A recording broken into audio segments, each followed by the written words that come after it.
Good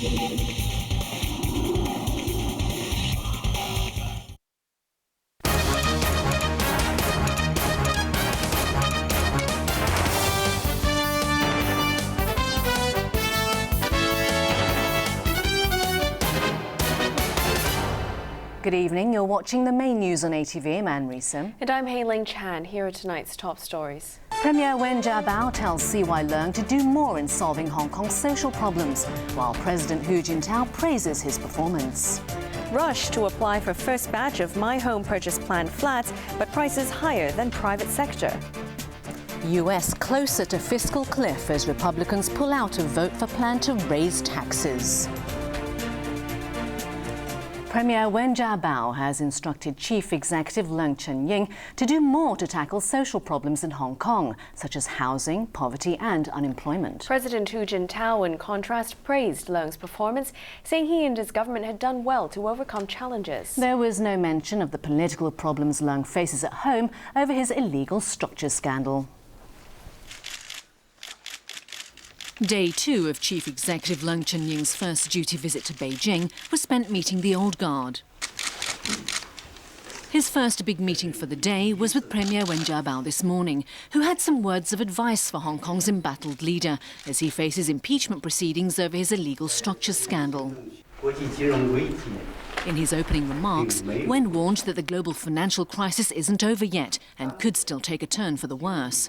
He said that's why Leung should focus on tackling 6 livelihood issues: unemployment, the cost of living, housing, poverty, the environment, and problems stemming from the city's ageing population. The Premier had some words of praise for Hong Kong people's hard work and proactiveness since the handover in facing various economic and social challenges. Wen said he believed the SAR is entering a new phase and that its people would remain united under the government's leadership. He also pledged Beijing's continuing backing for Hong Kong's autonomy under the One Country, Two Systems principle. In response, the chief executive thanked Wen for his support for Hong Kong. Leung vowed to make a better future for the city with the help of his cabinet, civil service and the general public. The formal niceties were all reporters were allowed to hear before they had to leave the two leaders to their private talks. Politburo member Liu Yuandong and Beijing's point man on Hong Kong and Macau affairs Wang Guangya were also at the meeting. Late in the afternoon, it was President Hu Jintao's turn to meet Leung, the third chief executive he's worked with since the 1997 handover. While Premier Wen lectured the chief executive on what more he needs to do, President Hu gave him top marks for his performance. He acknowledged that Leung and his administration had faced a lot of challenges and that they had worked hard to overcome them. "You have worked well as a team," Hu said. The president went on to praise Leung for making livelihood issues his main priority. He tried very hard to tackle livelihood issues in Hong Kong, such as housing and poverty, so the central government supports and approves of your work, Hu added. The president also made it clear that the One Country, Two Systems principle had many benefits for Hong Kong and the mainland, and as long as it was in place, the SAR would have a bright future. For his part, Leung said he was grateful for the support the central government has given Hong Kong. Yesterday, Leung got a similar assurance of backing from Vice President Xi Jinping, who's getting ready to take over as China's leader. There was a big rush today to apply for the first batch of flats under the government's My Home Purchase Scheme, a former rent-to-buy project. The flats are discounted at 30% of the market value, but property agents say buyers will end up paying more than private sector prices. ATV's Bo Leung reports.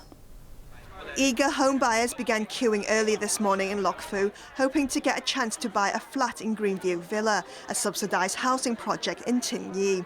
They snapped up application forms, price lists and sales brochures at the offices of the Housing Society and the Housing Authority. There were extra long queues at the sales office in Zheng Sha Wan as potential homeowners could check 2 show flats, a 1-bedroom unit and another with 2 bedrooms. Thousands lined up today and many more booked online for the flats, which are expected to be completed in 2015. But only 988 flats are available for households with a monthly income of less than $40,000 or individuals earning no more than $25,000 a month. Greenville Villa is the first project under former Chief Executive Donald Zung's My Home Purchase Plan, but the idea was to allow first-time buyers to own their own flats through a rent-to-buy scheme. However, his successor, Leung Chun-ying, decided that the flats should be sold at a discount rather than first being rented out to potential buyers. This woman, who was queuing for her children, said the apartments look as good as those in the private sector. I think the prices are reasonable with the discount, said this hopeful buyer. But this woman decided to opt out, saying the management fee is too high. Housing Secretary Anthony Cheung, who had a look at the flats, said it's up to the Housing Society to decide the management fees. While this is supposed to be subsidised housing for those who can't afford private sector prices, property agents say buyers will still end up paying more than they would for private housing. Greenville Villa is the first project to provide flat details in terms of saleable area only and not gross floor area, as is the misleading practice in the private sector. Also, of course, we cannot just look at the face value of the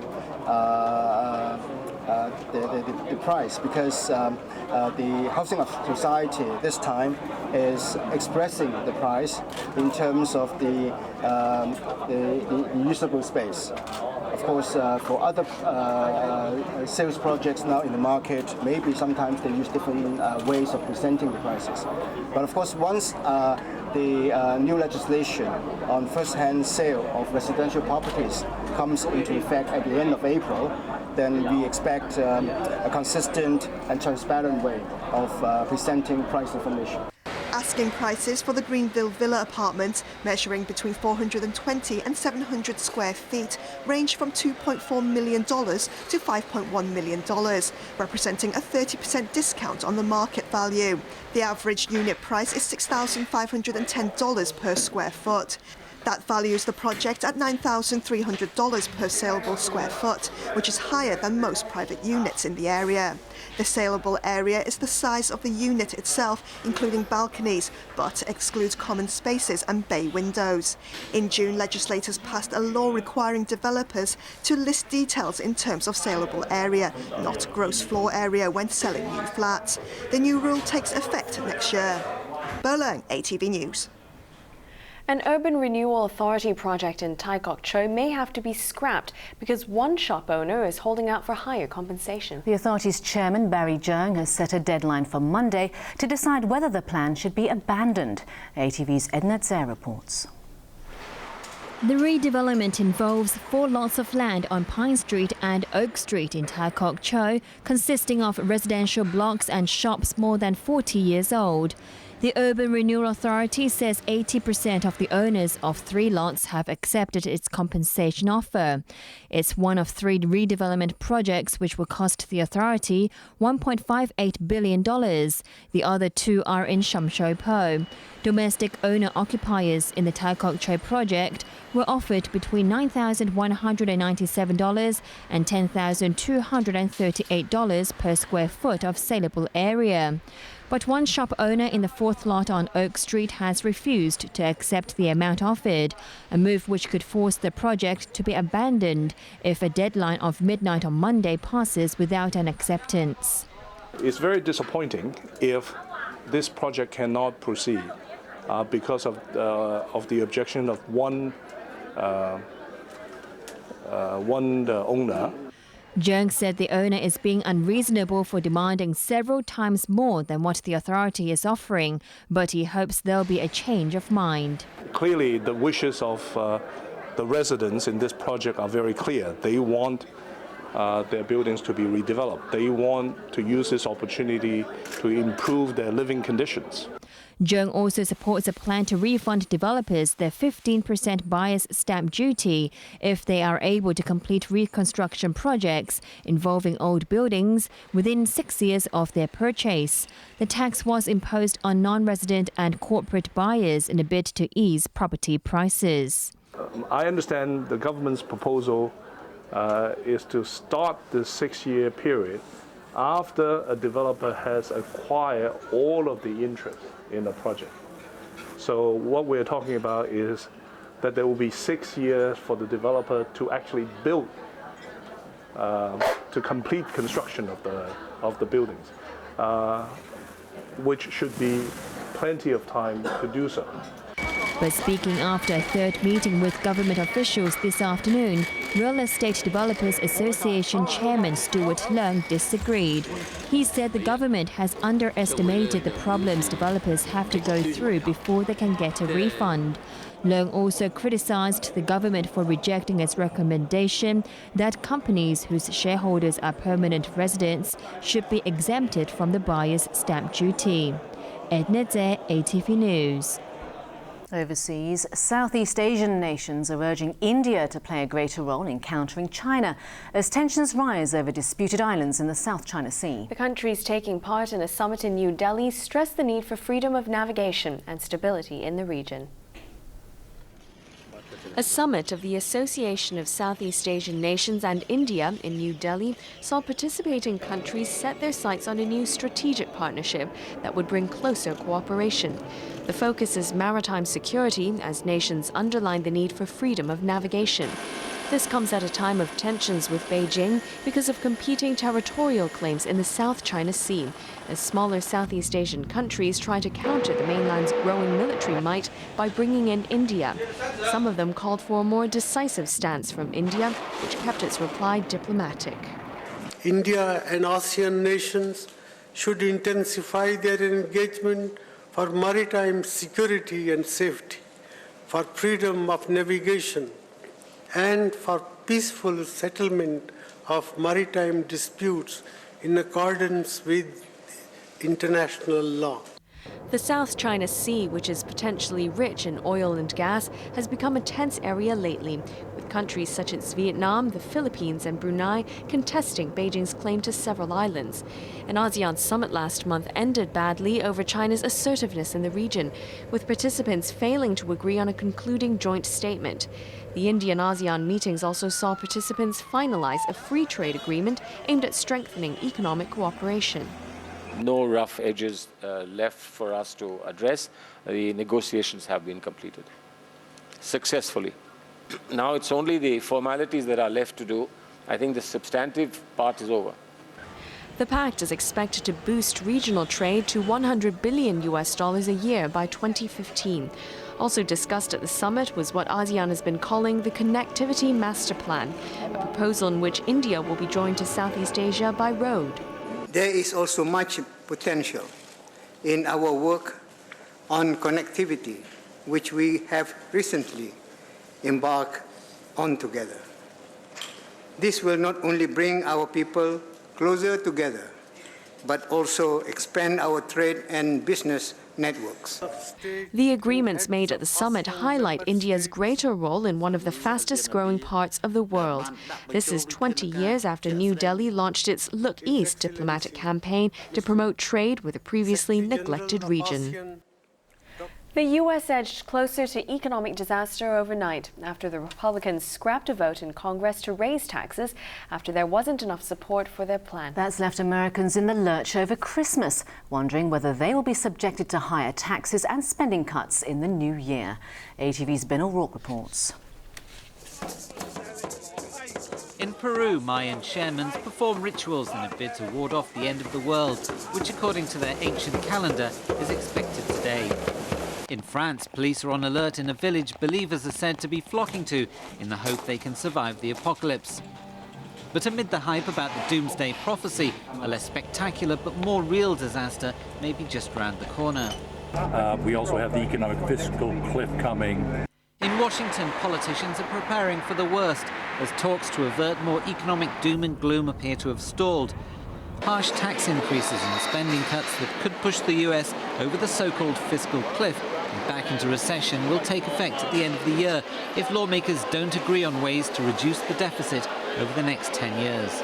We don't just have a fiscal cliff, we have a fiscal abyss in front of us, and that is the debt crisis that is on our horizon. We're wasting valuable time. The Speaker should be engaged with the President of the United States in negotiations rather than having walked away from those negotiations with the President. Republicans and Democrats still can't agree on taxes. The White House wants to raise taxes on household incomes above $400,000 a year, up from President Barack Obama's original proposal of $250,000. In an attempt to compromise, Republican House Speaker John Boehner proposed raising taxes of households earning over $1 million, something he called Plan B. But in a huge snub by his own party, he couldn't get enough support for it, so he scrapped the vote and said it's now up to Obama to work with Democrats in the Senate to solve the crisis. We have a bill sitting at the desk in the Senate that protects all Americans from an increase in taxes. They could take up that bill sitting at the desk. They could pass it, they could amend it, and they could help move the process. But to date, they've done nothing. The White House wasn't impressed with Boehner's move. The Speaker and his lieutenants have spent days trying to twist arms and wrangle votes for within their own conference. It's an exercise in Republican vote counting that will not result in anything for the American people. It cannot pass the Senate.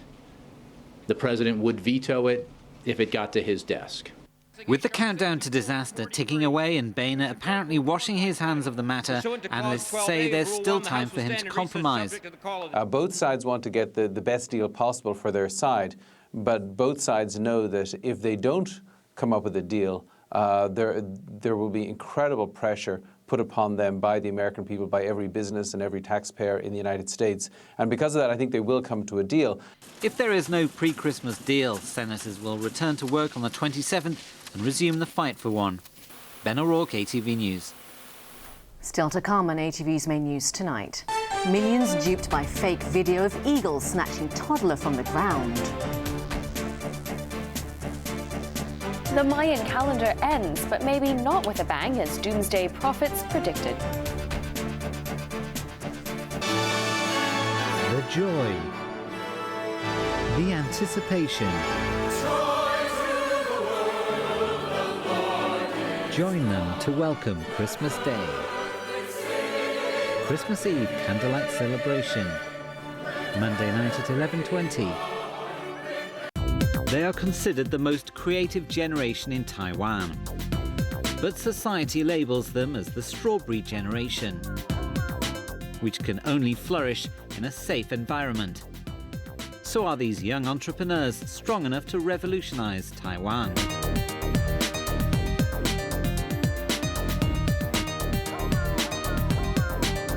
All About documentary, Asian Century, Thursday night at 10:05. Stay close to fresh K-pop from the hottest selling artists to the up-and-coming superstars.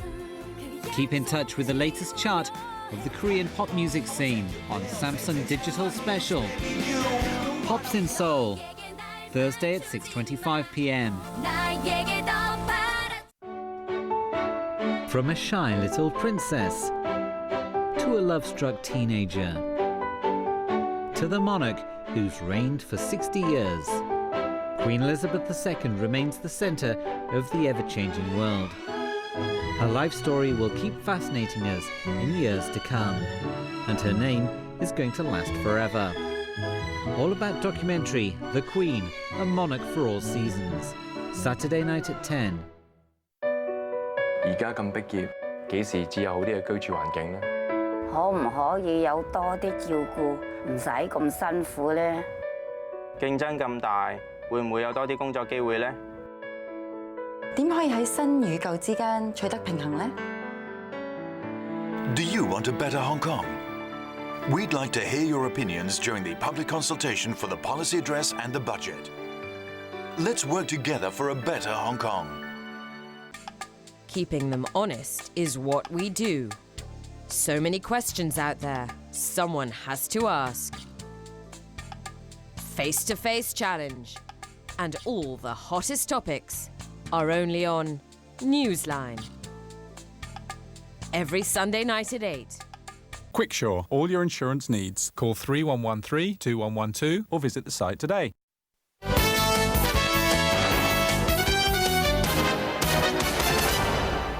A YouTube video of an eagle snatching a toddler off the ground in Montreal has turned out to be a fake. The clip received more than 18 million hits as it shocked viewers around the world.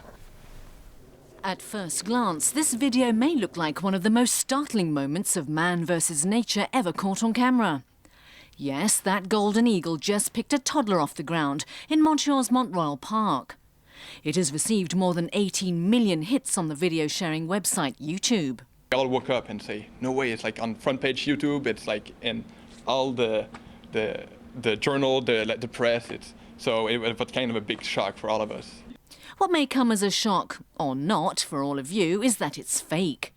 The video was created by Archambault and 3 fellow students at Centre NAD, a design school in Montreal, for a workshop. The eagle and the toddler were created in 3D animation and integrated into the clip afterwards. Animal and baby video on YouTube are super popular, so we thought, like, what can we do to a baby that is incredible? People will say, oh my God, can this happen? It's probably safe to say the hoax has passed their design workshop. It's time now for sports with Brittyn Clennett. And what's been happening in football? Well, Yaya Toure has been named Africa's best footballer. It's the second year in a row that the Manchester City midfielder has won the honour.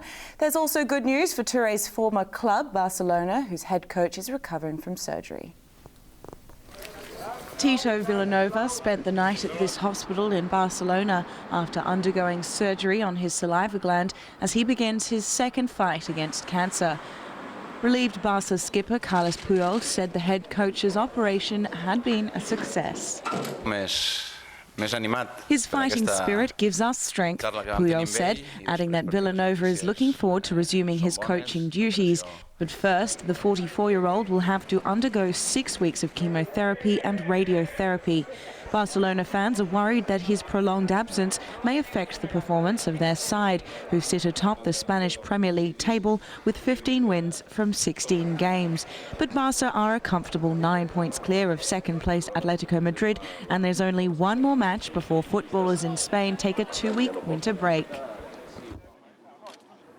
Former Barcelona midfielder Yaya Toure has been crowned African Player of the Year for the second time in a row. The Ivorian, who currently plies his trade for English champions Manchester City, fended off fierce competition from compatriot and former Chelsea striker Didier Drogba, who was second. Cameroon's Alex Song of Barcelona was third. Toure helped Ivory Coast reach the African Nations Cup final against Zambia in February and was the driving force behind Manchester City's title-winning campaign in the English Premiership last season.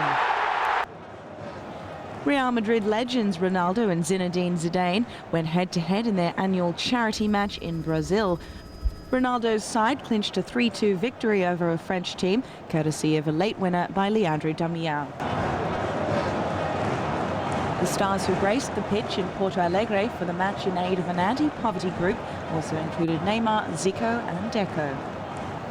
Moving on from sports, there's some confusion over the exact time the world will end today. That is, if an interpretation of an ancient Mayan calendar is to be believed. Some say the end should have taken place at 7:11 p.m. Others are giving it to midnight. But despite the confusion, the rumour has sparked hype and anxiety. Descendants of the ancient Maya in Guatemala are taking no chances when it comes to dire predictions that the world will end today.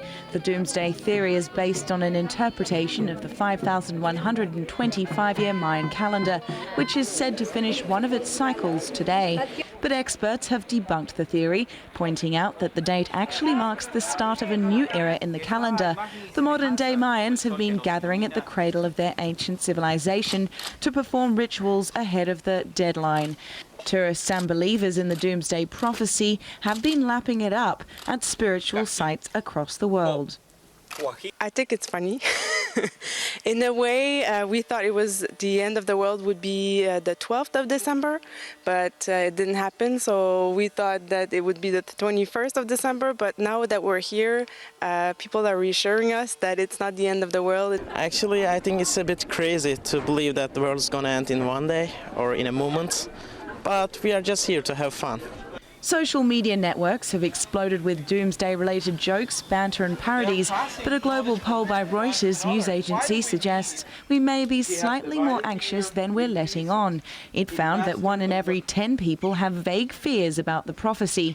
One of the doomsday theories is that the planets in our solar system will align on winter solstice, which also happens to be today, in a way that will impact Earth. We are water. Our bodies are over 75%, and the Earth is covered in over 75% water. So my understanding of what's happening at this time with the planetary alignment is it's a frequency type of thing. This is why the Mayans built the pyramids. However, US space agency NASA were quick to shut that down. It said there is no evidence suggesting there will be any planetary alignments in the next few decades. Others blame Hollywood's disaster movies for helping to convince people that Earth's time is running out. Some are cashing in on the opportunity. That's certainly the case for hotel owners in the small French village of Bougerat, which is said to be a safe haven from the apocalypse. Police have deployed an extra 100 officers to cope with the expected rush for survival. Here in Hong Kong, restaurants and bars aim at making a killing, with some charging a couple of $1,000s for last suppers. But they may have a hard time convincing locals to splash the cash, after a feng shui master said today is actually a lucky day and nothing earth-shattering will happen. A look at the weather before we go. It was mainly cloudy with sunny intervals today. Temperatures ranged from 18.9 to 22.8 degrees and the relative humidity was between 84 and 91%. Winds were moderate, coming in from the east. Checking on the UV index now, the maximum recorded for the day was 5 and tomorrow's UV reading will be around 4. Let's take a look at the weather around the region. A cold front over inner Guangdong is moving towards the south gradually. It will reach the coastal areas tonight. And now on to the satellite images. A broad band of clouds is covering southern China. Let's check out the weather for the next few days. Cloudy with 1 or 2 patches of rain tomorrow. Temperatures will range between 13 and 20 degrees. Cloudy and misty on Sunday with a top temperature of 16 degrees. Expect chilly weather heading into next week. Now for tomorrow's air pollution levels. General stations will be medium to high at 45 to 65 and roadside pollution levels will be high at 60 to 85. Finally, here's the weather around the world.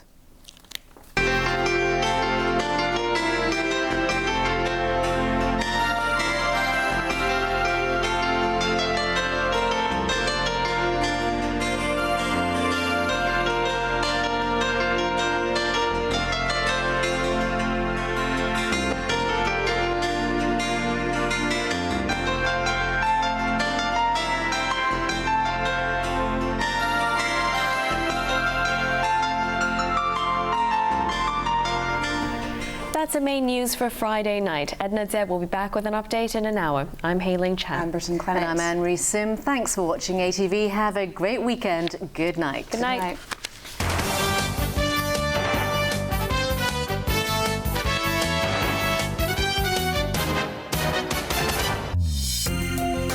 Coming up, check in current news, people and politics.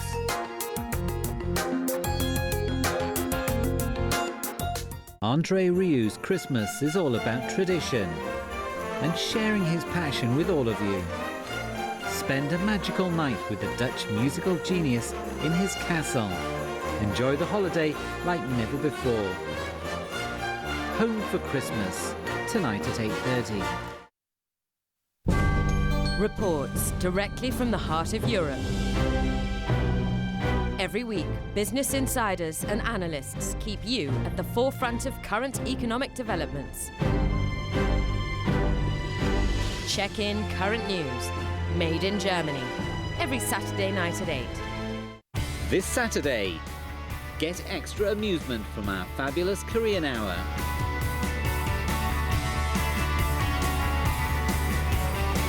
Korea Agro Fisheries and Food Trade Corporation Special, Korean Hour, You Are My Destiny. Saturday afternoon at 5:30. They can drive you nuts. From the most powerful roaring on Earth to the sexiest bodies you will ever see. They're surely every man's dream. Drive It, every Monday evening at 6:55. From the best-selling American author of more than 50 books, Dr. Stanley has spread his messages across many countries to heal people's souls. Learn to control your life. Don't be afraid. In Touch with Dr. Charles Stanley, every Sunday afternoon at 2. Current events, controversial issues, in-depth accounts of the latest news and happenings that impact us all.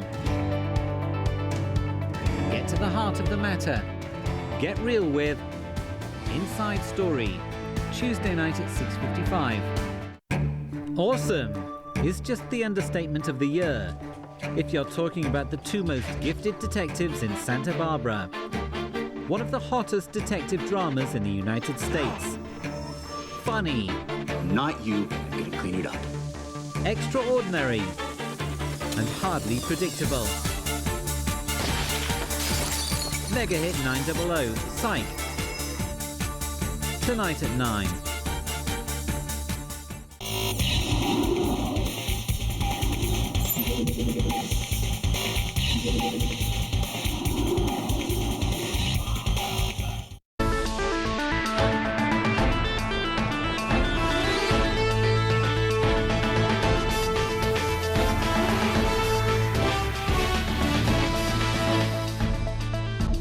A very warm welcome to People in Politics, coming to you from DW in the heart of Berlin. My name's Christopher Springate. These are our top stories this week.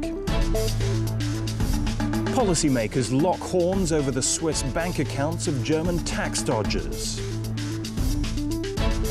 Germany's universities scramble to cope with a record number of students. And the brave march to Berlin that's breathed fresh life into the debate on asylum. Swiss bank secrecy has long been a source of tension in Germany. German tax dodgers have stashed away millions of untaxed euros in Swiss bank accounts. So last